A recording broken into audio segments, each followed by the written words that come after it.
శుభోదయం. శ్రీకృష్ణ పరమాత్మనే నమః. శ్రీమద్భగవద్గీత అథ పంచమోऽధ్యాయः. కర్మ సన్యాసయోగः.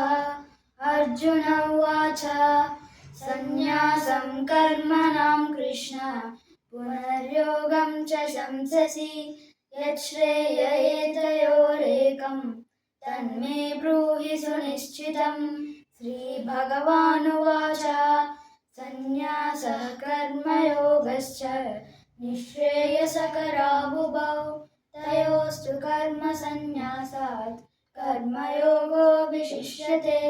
నేయః స నిత్య సన్యాసి యో న ద్వేషి న కాంక్షతి నిర్ద్వంద్వో హి మహాబాహో సుఖం బంధాత్ ప్రముచ్యతే. సాంఖ్యయోగౌ పృథక్ బాలాః ప్రవదంతి న పండితాః ఏకమప్యాస్థితః సమ్యక్ ఉభయోర్విందతే ఫలం. యత్ సాంఖ్యైః ప్రాప్యతే స్థానం తద్యోగైరపి గమ్యతే. ఏకం సాంఖ్యం చ యోగం చ యః పశ్యతి స పశ్యతి. ధన్యవాదాలు.